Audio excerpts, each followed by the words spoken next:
Muito bem. Agora, Regis, tem um outro projeto que eu sei que você ficou extremamente feliz e a gente comentou aqui, viu, Kim, sobre esse projeto. O Regis, ele ficou nervoso em relação a isso, eu não entendi, que é a preocupação dele do Brasil produzir bombas nucleares, não é, Regis Tadeu? Isso é um absurdo total. Não, eu entendo a tua posição. Não tem nada mais desconectado, não tem nada mais desconectado da realidade de achar que o Brasil precisa ter bomba nuclear para intimidar possíveis inimigos. Você está discordando de tudo. Total. Mas nesse projeto, Kim, por incrível que pareça, até o Reis concordou com você. Então foi uma coisa assim que gerou uma certa discussão. Mas eu queria que você pudesse explicar para a gente da onde você tirou essa ideia e por que essa pauta agora? Nós estamos sendo ameaçados? Bom, primeiro eu recomendaria, para quem acha que o Brasil não tem razões de dissuadir eventuais invasores estrangeiros, a leitura do Livro Branco, né? Que é o relatório que as Forças Armadas elas submetem ao Congresso Nacional de tempos em tempos, falando sobre ameaças para as próximas décadas e das necessidades que nós temos de nos anteciparmos a elas. Não está no Livro Branco, né, a sugestão de que o Congresso permita a produção de bombas atômicas, mas está nele a possibilidade muito grande, devido às tensões geopolíticas que nós estamos vivendo hoje, de que haja um conflito em escala global. Eu devo lembrar a vocês, vamos lá, só para pegar uma notícia das últimas semanas, né? Nós estamos vendo os Estados Unidos enviarem mísseis Tomahawk para eventualmente serem utilizados pela Ucrânia para atacar território russo. Nós estamos vendo toda a União Europeia, né, falando em dobrar a proporção do PIB em defesa e em preparação uma guerra com a Rússia. Nós estamos vendo tensões crescentes da China invadindo, né, o espaço marítimo do Japão e fazendo exercícios militares cada vez mais agressivos em Taiwan. O Japão, aliás, deve ter uma nova primeira-ministra, Sanai Takeichi, cuja uma das principais bandeiras é a Constituição japonesa nunca foi emendada e nunca foi reformada em nenhum ponto. Ela é a mesma, desde a sua origem. A primeira vez que eles querem fazer uma modificação é do artigo 9º, da proibição do Japão ter forças armadas. Hoje o Japão só pode ter forças de autodefesa. Não só o aumento da proporção em defesa e de investimento em defesa do PIB deve aumentar no Japão, como também a revisão do artigo 9º para se preparar, porque eles sabem que se a China invadir Taiwan, o próximo passo é o Japão. E tanto a diplomacia chinesa como a diplomacia japonesa tratam isso muito a sério. Então, eu não acho razoável que a gente dependa de Estados Unidos, que a gente dependa de OTAN, que a gente dependa de qualquer força internacional. Vamos supor que a gente se alinhe, né, a China, em termos geopolíticos, a China, a Rússia, né, ao Irã, e dependa da defesa desse país. Eu não acho que, independentemente da aliança que a gente faça internacionalmente, que a gente deva depender de ninguém, né? E mais do que isso, nós temos já tecnologia, né, em termos de usina nuclear para geração de energia, que já nos daria um head start, principalmente em relação ao Irã, que teve um programa de 30 anos, né, 150 bilhões de dólares. O nosso seria mais rápido, mais barato e com um instrumento de dissuasão que a gente não pode deixar um monopólio para países desenvolvidos. Deputado, com todo o investimento nessa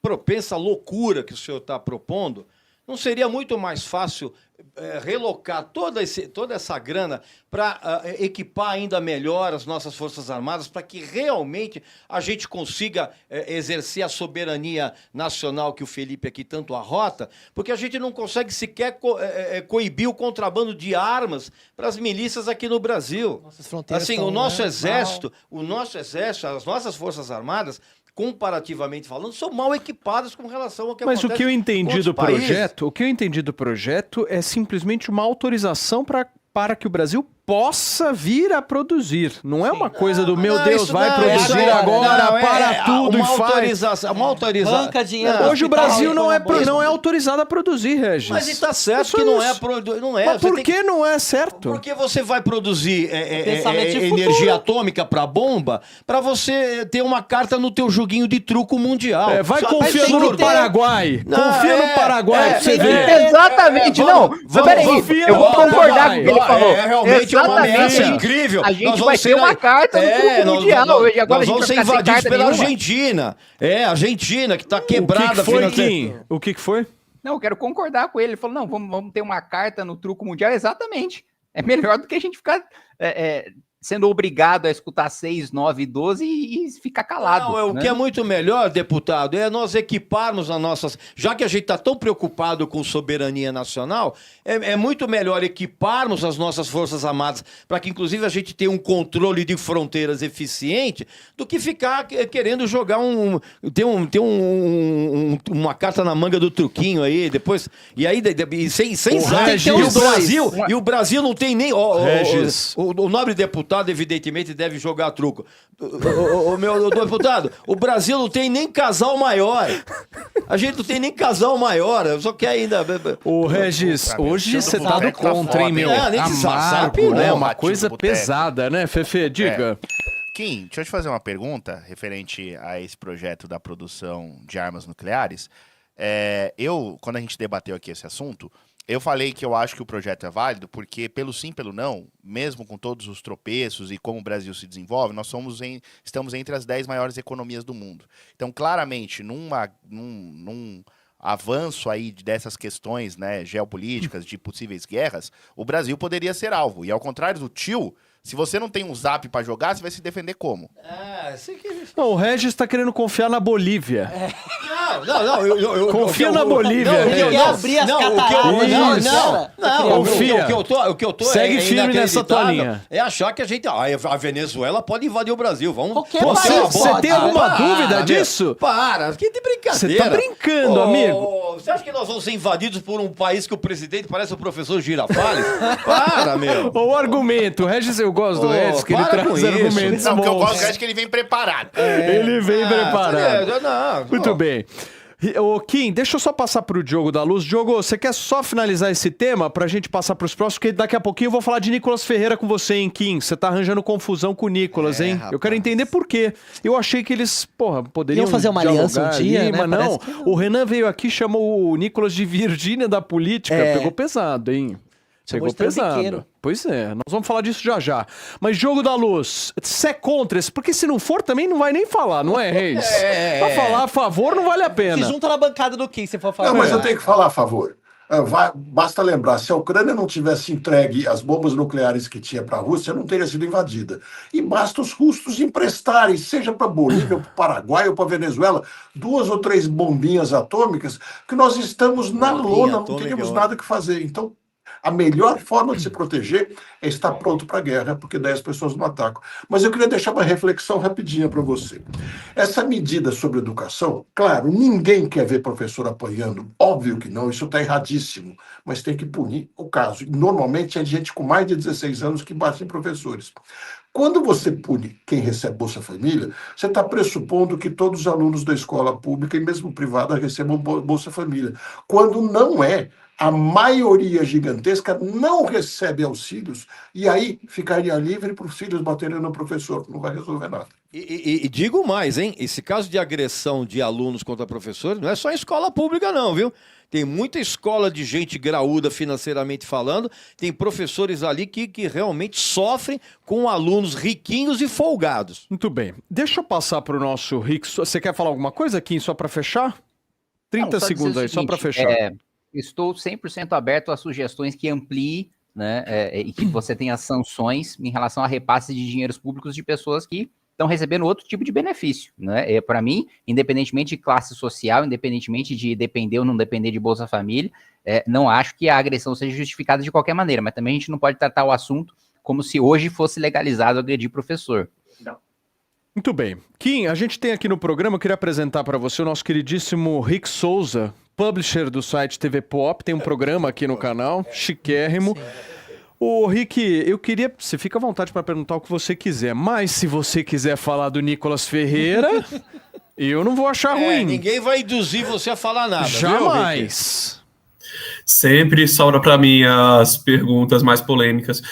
Mas, então, tá tendo essa rinha. Vocês dois são políticos jovens, têm ideais que teoricamente são em comum e o Missão está batendo muito de frente. Como o próprio Paulo relembrou, o Nicolas foi chamado aqui semana passada de Virgínia Fonseca da política.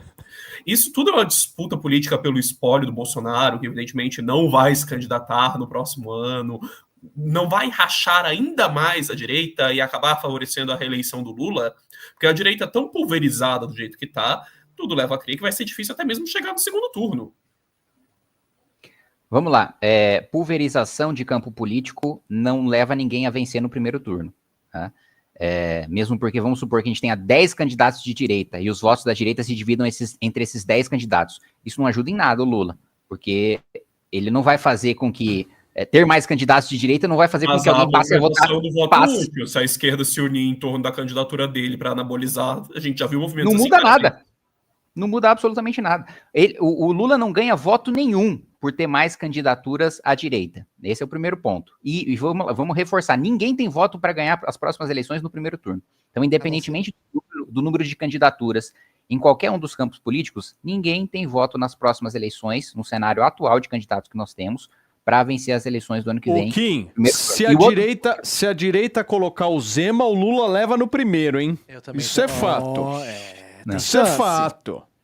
Deixa eu colocar uma coisa importante aqui. Não há nenhuma disputa por espólio do bolsonarismo, porque nós fazemos oposição ao Bolsonaro pelo menos desde 2019, né? E nós nunca tivemos um alinhamento ao bolsonarismo a partir do momento que ele traiu as suas próprias promessas de campanha. E daí vem uma diferença fundamental entre mim, o Renan, com o Nicolas Ferreira, que sempre fez questão de defender e de obedecer em absolutamente todas as ordens de Jair Bolsonaro. Eu lembro mais recentemente, aqui na eleição para a presidência da Câmara dos Deputados, que perguntaram para o Nicolas, por que você votou no Hugo Mota? Porque o Bolsonaro mandou. Mas peraí, primeiro que o parlamentar é você, o mandato é seu, os eleitores votaram em você.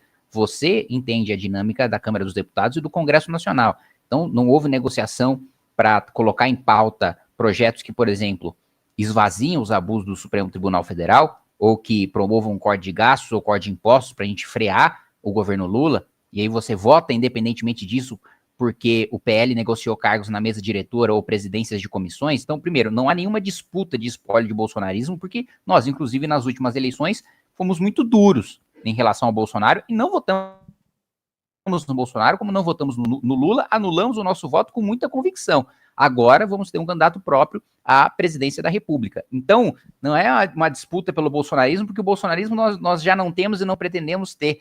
Né? Então, eu acho que isso precisa ficar claro das diferenças fundamentais. Essas diferenças ficaram mais gritantes nos últimos tempos, primeiro porque o Nicolas votou a favor da PEC da blindagem, que eu fui absolutamente contrário, obstruí, e ainda bem que a gente conseguiu barrar no Senado.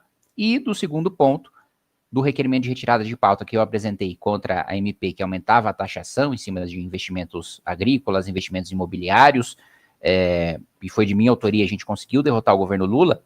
O Nicolas disse que votou errado e votou junto com o governo Lula para aumentar imposto. Então, assim, não dá para não ressaltar essas diferenças em votações tão importantes. O deputado, vocês estão criando um novo partido, né, que ainda não está exatamente oficializado, né, mas caso tudo dê certo como vocês planejam, no próximo mandato, vocês não terão que fazer alianças no Congresso? Como vai ser a atitude do Missão perante a isso? O que vocês vão articular? Porque a gente sabe que no fim das contas, todo mundo acaba se juntando, ou vai pro Centrão, vai pra sei lá onde.